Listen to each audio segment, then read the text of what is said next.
Bismillahirrahmanirrahim. Assalamualaikum warahmatullahi wabarakatuh. Perkenalkan, nama saya Dias Sumur Purnawan, mahasiswa Universitas Terbuka dari UPBJJ Mataram dengan NIM 530061025. Kali ini kami akan mempresentasikan tugas kedua dari mata kuliah EKMA 502 tentang Sistem Informasi Manajemen. Oleh tutor kami diminta untuk mencari sebuah studi kasus mengenai keberhasilan implementasi enterprise system dengan tema supply chain system. Setelah kami melakukan pencarian, kami menemukan jurnal dengan judul Implementasi dan Realisasi Supply Chain Management untuk mempercepat proses inventory dalam lingkungan pervasif. Studi kasus pembelian obat secara online via mobile phone. Penelitian ini dilakukan oleh 5 orang sekaligus, yaitu Ida Rahmaniar Sahali, Intan Sari Areni, Budianingsih, Dedi Setiawan, dan Fahmi, yang berasal dari 3 universitas yang berbeda, yaitu Universitas Hasanuddin Makassar, Politeknik Negeri Pontianak, dan STEI Institut Teknologi Bandung. Penelitian ini bertujuan untuk merealisasikan salah satu model dari proses supply chain, yaitu inventory untuk stock control, merealisasikan kondisi pervasif yang mungkin dalam proses supply chain, dan membuat sebuah aplikasi mobile yang digunakan untuk menunjang proses supply chain dengan kondisi dan lingkungan pervasif. Untuk diketahui sebelumnya, rantai suplai barang secara sederhana dapat digambarkan yaitu dari supplier atau penyedia bahan baku. Bahan baku itu rantai selanjutnya yaitu manufakturer atau produksi, yaitu pada pabrik-pabrik.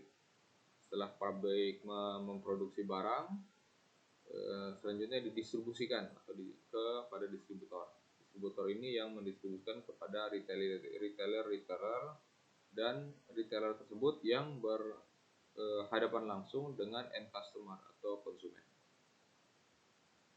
Proses bisnis dalam supply chain berusaha untuk membuat rantai pasokan lebih efisien, seefisien mungkin, dengan meningkatkan ketersediaan informasi di seluruh rantai pasokan. Sebagai misal, ketersediaan data tentang harga, promosi, dan iklan produk dari sisi pengecer. Pada setiap node dalam rantai pasokan, perkiraan dan penjualan aktual dari node berikutnya diakumulasikan sedemikian rupa hingga perencanaan dapat dilakukan untuk meningkatkan respons, perkiraan jumlah produk yang harus dibuat, dan jumlah apa saja yang dibeli oleh konsumen. Penelitian ini menggunakan teknologi RFID atau Radio Frequency Identification, yaitu gelombang radio yang digunakan untuk mengidentifikasi barang-barang secara otomatis dan real time. RFID ini berkembang sebagai teknologi utama untuk melacak barang dan aset yang ada di seluruh dunia.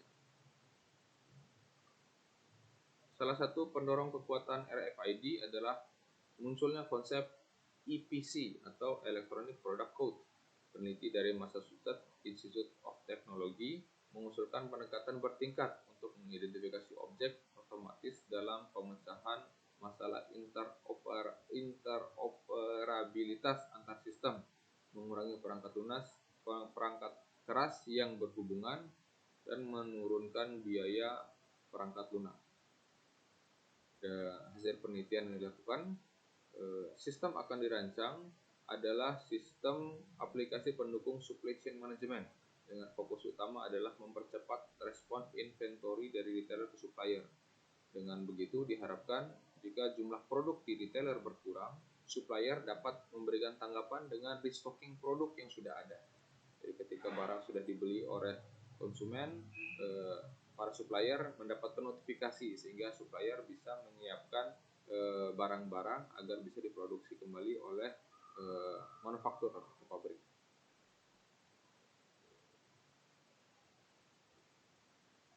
Fungsionalitas dari ERP atau Enterprise Resource Planning, yaitu data obat yang digunakan dalam supply chain management, antara lain memasukkan data setiap produk yang dibuat oleh perusahaan obat, mencatat semua retailer tempat distribusi obat, mencatat semua produk yang masuk dan keluar manufaktur, melakukan monitoring stok untuk setiap produk tertentu di setiap retailer, melakukan proses update berupa notifikasi jika stok obat di retailer mencapai batas-batas tertentu.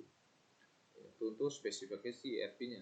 Spesifikasi retailernya, model yang akan digunakan adalah representasi dari sebuah toko online yang melayani kebutuhan pelanggan dari toko obat untuk mempermudah melakukan pemesanan obat. Transaksi dilakukan oleh pelanggan dapat digunakan menggunakan mobile phone dan dapat dilakukan dari mana saja dan di mana saja.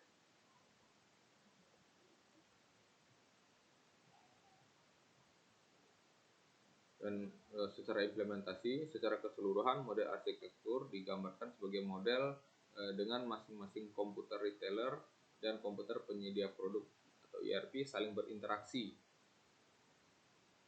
Spesifikasi klien yang dapat digunakan untuk akses adalah semua jenis mobile phone atau smartphone yang mendukung Opera Mini Browser atau sejenisnya. Pada dasarnya, user menggunakan mobile phone untuk membuka halaman portal, kemudian dapat melakukan transaksi.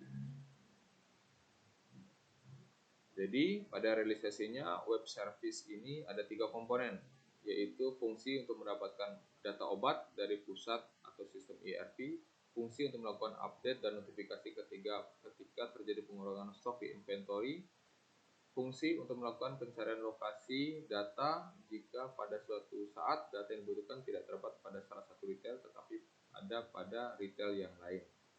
Jadi kesimpulannya, menurut kami penelitian ini sangat bermanfaat untuk optimalisasi supply chain management dengan menggunakan aplikasi berbasis web, dan juga bisa menggunakan mobile phone atau smartphone menggunakan sistem ERP dan juga EPC Global Network dengan basis data RFID. Jadi barang-barang yang disiapkan oleh supplier dapat diperkirakan, jadi dapat bisa dilihat dengan baik karena sudah ada koneksi antara retailer dengan supplier. Jadi retailer memasukkan data berapa jumlah penjualan yang sudah ditransaksikan setelah di-scan melalui RFID. Data tersebut akan masuk ke EPC Global Network dan EPC Global Network tersebut bisa diakses oleh supplier, sehingga supplier bisa melihat stok barang tersebut sudah keluar kemana saja, di mana saja, di retailer mana saja, sehingga supplier bisa menyiapkan bahan baku dan bisa melakukan restock kembali kepada manufakturer atau pabrik. Sekian presentasi dari kami, lebih dan kurangnya saya mohon maaf. Wassalamualaikum warahmatullahi wabarakatuh.